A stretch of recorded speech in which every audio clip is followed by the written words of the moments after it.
ان چیزوں کا بیان جن کی وجہ سے روزہ نہیں ٹوٹتا۔ بعض امور ایسے ہیں، بعض کام ایسے ہیں کہ ان کے کرنے سے روزہ نہیں ٹوٹتا۔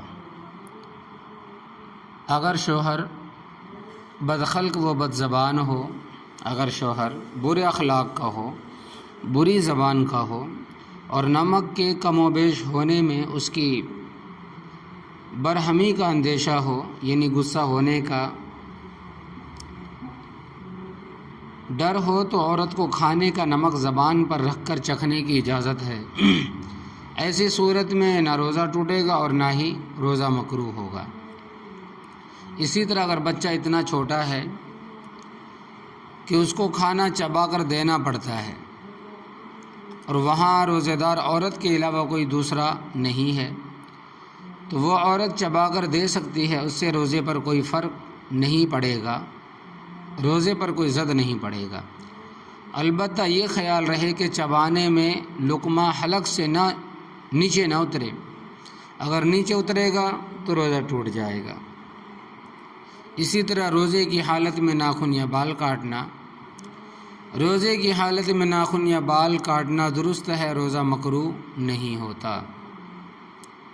روزے کی حالت میں مسواک کرنے میں کوئی حرج نہیں ہے، مسواک تر ہو یا خشک، یعنی کہ مسواک جو لکڑی ہے وہ تر ہو یا بھیگی ہوئی ہو یا سوکھی ہو، سب کا ایک ہی حکم ہے۔ روزے کی حالت میں سر میں تیل لگانا یا بدن پر تیل ملنا، اسی طرح مونچھوں اور داڑھی پر تیل لگانا سب درست ہے، مکروہ نہیں ہے۔ عورتیں زینت کے لیے، خوبصورتی کے لیے، زیب و آرائش کے لیے سرما کسی وقت بھی لگا سکتی ہیں۔ مردوں کو دن میں دوائی کے طور پر سرما لگانا چاہیے، زینت کے ارادے سے نہیں۔ اگر روزے کی حالت میں کسی نے سرما لگایا تو روزے میں کوئی خرابی نہیں آئے گی۔ حضرت انس رضی اللہ تعالیٰ عنہ سے مروی ہے کہ ایک صاحب نبی کریم صلی اللہ علیہ وسلم کی خدمت میں حاضر ہوئے اور عرض کیا کہ میری آنکھوں میں تکلیف ہے، کیا میں روزے کی حالت میں سرما لگا سکتا ہوں؟ آپ نے فرمایا کہ ہاں۔ روزے کے لیے خوشبو سونگھنے میں کوئی حرج نہیں ہے، اسی طرح خوشبودار تیل لگانے یا ملنے میں بھی کوئی حرج نہیں ہے۔ بے اختیار دھواں ناک یا حلق میں چلا جائے، دھونی، اگربتی یا کسی اور چیز کا دھواں حلق یا ناک میں داخل ہو گیا تو اس سے روزہ نہیں ٹوٹتا۔ البتہ جان بوجھ کر دھواں ناک میں کھینچا تو اس سے روزہ ٹوٹ جائے گا۔ اگر اگربتی کا دھواں دماغ میں نہیں پہنچا، صرف خوشبو سونگھی ہے تو روزہ نہیں ٹوٹے گا۔ دانت سے خون نکلنا، روزے کی حالت میں دانت سے خون نکلنا اور خون کو باہر پھینک دیا تو روزہ نہیں ٹوٹے گا، اور اگر خون حلق سے نیچے چلا گیا تو فقہا نے اس کی 3 صورتیں لکھی ہے، 3 طریقے لکھے ہیں۔ نمبر 1، خون کا ذائقہ، یعنی خون کا جو مزہ ہے وہ حلق میں محسوس ہو تو روزہ ٹوٹ جائے گا۔ نمبر 2، کہ مزہ محسوس نہ ہو، ذائقہ محسوس نہ ہو، لیکن خون اور تھوک برابر ہو یا خون غالب ہو تو اس صورت میں بھی، یعنی خون زیادہ ہو تو اس صورت میں بھی روزہ ٹوٹ جائے گا۔ نمبر 3، ذائقہ محسوس نہ ہو، یعنی کہ مزہ محسوس نہ ہو لیکن خون پر تھوک غالب ہو، یعنی خون کی مقدار تھوک کی مقدار سے کم ہو تو روزہ نہیں ٹوٹے گا۔ اسی طرح عورت کا اپنی شرعگاہ میں روئی کا فاہا رکھنا، اگر عورت نے روزہ شروع کرنے کے بعد، یعنی کہ سحری کھانے کے بعد میں عورت نے اپنی شرمگاہ میں دوا کا فاہا رکھا تو روزہ ٹوٹ جائے گا، لیکن اگر روزہ شروع کرنے سے پہلے ہی دوا کا فاہا شرمگاہ میں رکھا ہوا تھا پھر روزہ شروع کیا تو صورت میں روزہ نہیں ٹوٹے گا۔ یعنی کوئی دوائی ڈالنا مگر روزے کے بعد میں درست نہیں۔ اسی طرح روزے میں قے کرنا، یعنی کہ الٹی کرنا، اس مسئلے کی بھی 3 صورتیں ہیں۔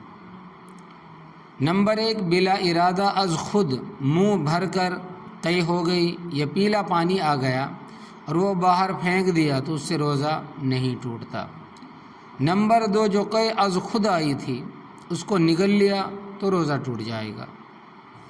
نمبر 3، جان بوجھ کر منہ بھر قے کی تو بھی روزہ ٹوٹ جائے گا، یعنی کہ انگلی ڈال کر منہ کے اندر کیا تو اس وجہ سے الٹی ہوئی تو روزہ ٹوٹ جائے گا۔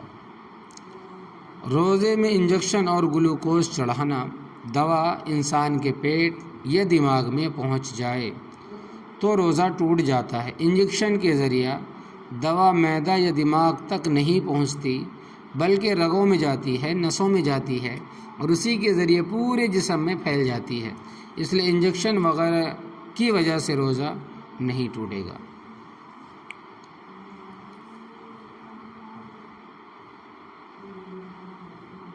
روزے کی حالت میں زانڈو بام، روزے کی حالت میں زانڈو بام لگانا درست ہے، اس سے بھی روزہ نہیں ٹوٹتا۔ روزے میں احتلام، روزے کی حالت میں اگر کسی کو احتلام ہو جائے تو اس سے روزہ نہیں ٹوٹتا، اس لیے کہ اس میں انسان کے ارادے کا کوئی دخل نہیں ہے۔ ہیمیوپیتھک دوائی کا سونگھنا، ہیمیوپیتھک دوا کے سونگھنے سے مریض پر اتنا ہی اثر ہوتا ہے جتنا کہ دوا کے کھانے سے، ہیمیوپیتھک دوا کے سونگھنے سے مریض پر اتنا ہی اثر ہوتا ہے جتنا کہ دوا کھانے کے، یعنی کہ دوا کھانے سے بھی اتنا ہی اثر ہوتا ہے جتنا کہ سونگھنے سے۔ اس کے باوجود اگر کسی نے روزے کی حالت میں ہیمیوپیتھک دوائی سونگھ لی تو اس سے روزہ نہیں ٹوٹے گا۔ پیریا کی پیپ، پیریا ایک مریض ہے، ایک بیماری ہے جس کی وجہ سے مسوڑوں میں پیپ آتی ہے اور وہ تھوک کے ساتھ مل کر پیٹ میں جاتی رہتی ہے۔ چونکہ یہ پیپ منہ ہی میں پیدا ہوتی ہے اور تھوک سے کم ہوتی ہے اور اس سے بچنا بھی ممکن نہیں ہے، اس لیے پیریا کی بیماری کی وجہ سے جو خون نکلے گا اس سے روزہ نہیں ٹوٹے، اور بہت کم مقدار میں اس کے دانت میں سے خون نکلتا ہے۔ اسی طرح آنکھ میں دوا ڈالنا، روزے کی حالت میں کسی شخص نے آنکھ میں سیاہ دوا ڈالی تو اس سے روزہ نہیں ٹوٹے گا۔ کان میں تیل، دوا اور پانی ڈالنا، روزے کی حالت میں کان میں تیل اور دوا ڈالنے سے روزہ فاسد ہو جاتا ہے۔ روزے کی حالت میں کان میں تیل اور دوا ڈالنے سے روزہ فاسد ہو جاتا ہے، ٹوٹ جاتا ہے، لیکن پانی پہنچنے سے روزہ فاسد نہیں ہوتا۔ اسی طرح روزے میں منجن، روزے میں منجن، ٹوتھ پیسٹ وغیرہ کا استعمال کرنا مکروہ ہے، ان سے پرہیز کرنا چاہیے۔ عورتوں کا لبوں پر سرخی لگانا، روزے کی حالت میں عورت کے لبوں پر سرخی لگانے سے روزے میں کوئی خرابی نہیں آتی، لیکن اگر منہ کے اندر پہنچنے کا احتمال ہو تو مکروہ ہے۔ بھولے سے کھانا پینا، اگر کسی کو اپنا روزہ بالکل یاد نہ رہے اور بے خیالی میں کھا پی لیا یا پھر بیوی سے ہم بستری کر لی اور بعد میں یاد آیا تو روزے پر کوئی اثر نہیں پڑے گا اور روزہ باقی رہے گا۔ تو یہ وہ چیز ہیں جن سے روزہ نہیں ٹوٹتا۔ کچھ چیزیں ہیں جس سے ٹوٹتا ہے، کچھ چیزیں جس سے روزہ نہیں ٹوٹتا۔